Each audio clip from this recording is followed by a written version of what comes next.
વિદ્યાર્થી મિત્રો, સ્વાગત છે તમારું નવા એક વિડીયોમાં. #ગણિત વિજ્ઞાન તો જ્ઞાન વિશ્વનું જ. આપણે જોઈ રહ્યા છીએ ધોરણ 10 પ્રકરણ 11 સ્વાધ્યાય 11.1 નો દાખલા નંબર 3.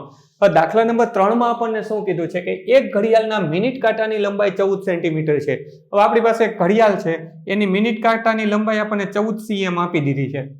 એમ કાંટો 5 મિનિટ ચાલે છે. 5 મિનિટ ચાલે તો કેટલાનો ખૂણો બનાવે અને એને કેટલું ક્ષેત્રફળ કવર કર્યું એ લખવાનું છે. હવે જો આમાં આપણે બહુ જાજો મગજ દોડાવવાનો નથી, કારણ કે આપણે મિનિટ કાંટાને આપણે એની ત્રિજ્યા તરીકે લેવાનો છે. જો એવું એકચ્યુઅલ ઘડિયાળમાં એવું શક્ય જ નથી, કારણ કે આ વર્તુળ હોય એની ત્રિજ્યા અહીંયા ટચ થઈ ગયેલી હોય, અહીંયાથી ટચ ન થઈ ગઈ હોય તો એને ત્રિજ્યા ન કહેવાય પેલું. અને મિનિટ કાંટો જો આ રીતે ટચ થઈ જાય તો એ ચાલવાનો જ નથી. એટલે લોજિક આની પાછળ કાંઈ છે નહીં, રકમ પાછળ. આપણે એને ત્રિજ્યા તરીકે કામ કરશું. તો ચાલો વિડીયોની શરૂઆત કરીએ. અને એ પહેલા તમે જો જ્ઞાન વિશ્વ ઉપર નવા છો અથવા તો હજી સુધી જ્ઞાન વિશ્વને સબસ્ક્રાઇબ નથી કરી, નીચે આપેલા સબસ્ક્રાઇબ બટનને ક્લિક કરો, બાજુનું બેલ આઇકન પણ દબાવો. વિડીયો કેવો લાગ્યો અથવા દાખલામાં કાંઈ ના સમજાય કોમેન્ટ કરીને જણાવજો. આકૃતિ બંને ઇરેઝ કરી દઈએ. હવે આપણી પાસે શું છે ને એ લખી લઈએ. તો આપણી પાસે મિનિટ કાંટાની લંબાઈ 14 સેમી છે. તો આપણે લખીએ, આપણી પાસે રેડિયસ આપી દીધી, રેડિયસ બરાબર 14 સેમી. હવે બીજું આપણે શું જોઈએ છે તો કે થીટા ખૂણો, જે આપણી પાસે છે નહીં, તો આપણે ગોતી લેશું. આપણને 5 મિનિટનું પરિભ્રમણ કીધું છે, તો એક ઘડિયાળમાં ટોટલ પરિભ્રમણ કેટલું હોય તો કે 60 મિનિટનું. અને આખું પરિભ્રમણ ઘડિયાળ કરી લઈએ તો કેટલો ખૂણો બનાવે તો કે 360 અંશ. તો આપણે લખીએ 60 મિનિટ 60 મિનિટ ના પરિભ્રમણ થી બનતો ખૂણો બરાબર 360 અંશ. તો તેથી 5 મિનિટના પરિભ્રમણથી બનતો ખૂણો બરાબર પ્રશ્નાર્થ. આ ત્રિરાશિ મૂકી. ત્રિરાશિ આપણે કદાચ આમાંથી જો કોઈ મારા જૂના વિડીયો જોતા હોય તો આપણે બહુ જૂના ટાઈમ થયા, 6, 7, 8, 9 બધામાં ત્રિરાશિનો ઉપયોગ કરતા. પણ ત્રિરાશિ જેને ત્રિરાશિ વિશે થોડોક ઓછો ખ્યાલ છે એ વસ્તુ યાદ કરો. ત્રિરાશિ એટલે કે 3 કિંમત, 1, 2 ને 3 કિંમત, એની ઉપરથી આપણને ચોથી કિંમત મળશે. ખાસ યાદ એ રાખવાનું, સરખું ઉપર નીચે આવવું જોઈએ. અહીંયા મિનિટ છે તો જો નીચે મિનિટ આવશે. અહીંયા ખૂણો 360 અંશ છે તો જવાબ આપણે અંશમાં જ જોતો છે. ત્રિરાશિ મૂકવામાં ઊંધું ચતું કરીએ, આને આમ ફેરવી નાખીએ, 360 મિનિટના પરિભ્રમણે બનતો ખૂણો 60 એવું લખીએ તો આપણને એમ લાગે ત્રિરાશિ સાચી મૂકી, જવાબ ખોટો આવશે. કારણ કે આ બધું ઊંધું કરવાથી સપ્રમાણ વ્યસ્ત પ્રમાણ થઈ જાય. આપણે 8મા 9મા ધોરણમાં શીખી ગયા. તો સેમ વસ્તુ અહીંયા છે. મિનિટ નીચે મિનિટ તો આપણને ખૂણા નીચે ખૂણો મળશે. બસ આ એક જ રૂલ ફોલો કરવાનો. આને આપણે ચોકડી ગુણાકાર કહીએ છીએ. સામસામેની કિંમતો ભેગી કરી દો. 360 ગુણ્યા 5 છેદમાં 60 ગુણ્યા પ્રશ્નાર્થ. પણ પ્રશ્નાર્થ કરવાની જરૂર નથી. તો આપણે 0 0 કેન્સલ કરી દઈએ. 36 ના ભાગ પડે છાંયે 36. 6 ગુણ્યા 6, 6 અને 6 કેન્સલ કરી નાખીએ તો તેથી આપણને શું મળશે? 6 પંચાને 30 અંશ. અહીંયા આપણે ખૂણો 30 અંશ મળી ગયો. તો હવે આપણે અહીંયા લખીએ ફરીવાર. રેડિયસ r આપણને મળી કેટલી તો કે 14 સેમી. થીટા આપણને કેટલો મળ્યો તો કે 30 અંશ.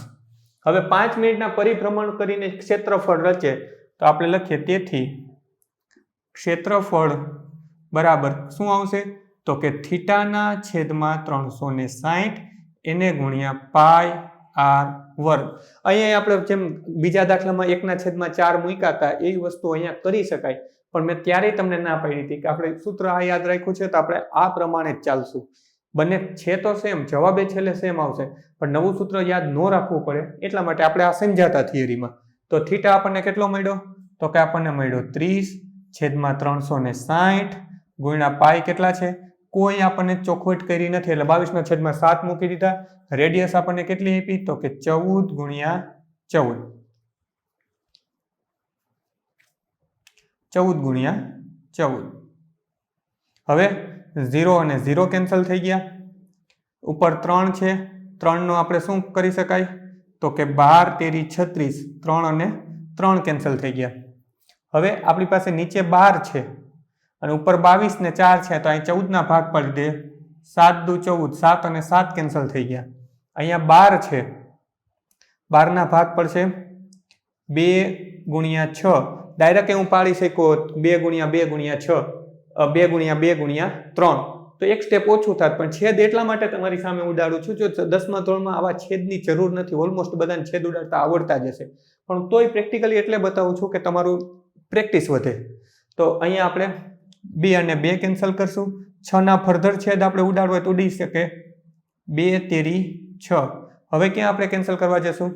તો કે અહીંયા આને કરી દઈએ. ચાલો 11 ગુણ્યા 2, આ 14 ને એમને રહેવા દઈએ, તો 2 અને 2 કેન્સલ થઈ ગયા. તો અંશમાં આપણી પાસે વધ્યા 11 અને 14, 11 ગુણ્યા 14 અને છેદમાં વધ્યા આપણી પાસે 3.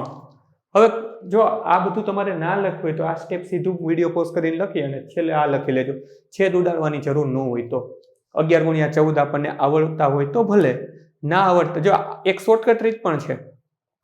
આ 11 કેટલી વાર છે? તો કે 14 વાર.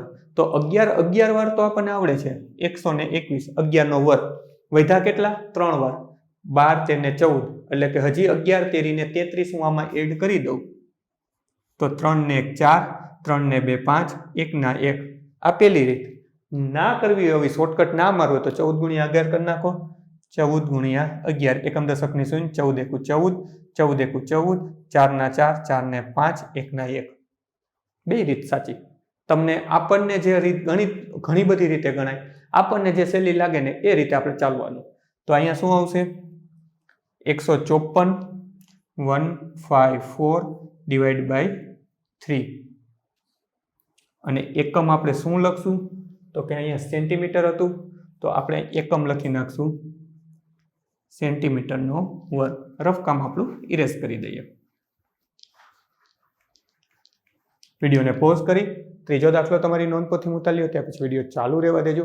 ત્રીજા પછી ચોથો દાખલો ફોટોની લિંક સ્વરૂપે ડિસ્પ્લે પર જ આપીશ, ટચ કરશો એટલે જોઈ શકાશે. સ્વાધ્યાયના બધા જ દાખલા, ઉદાહરણ અને થિયરી ત્રણેયના વિડીયોની લિંક ડિસ્ક્રિપ્શનમાં આપી છે, તો ત્યાંથી પણ તમે જોઈ શકશો. બાળ મિત્રો, વિડીયો જોવા માટે ખૂબ ખૂબ આભાર. આ વિડીયોને લાઈક કરો. જો હજી તમારા મિત્રો સાથે આને શેર ના કર્યો હોય તો આ વિડીયોને શેર કરજો, અને મારી આ ચેનલને કે જ્ઞાન વિશ્વને સબસ્ક્રાઈબ કરવાનું ભૂલતા નહીં. ચોક્કસથી આ ચેનલને તમે સબસ્ક્રાઈબ કરજો. Thanks for watching. ફરી મળશું બીજા વિડીયોમાં.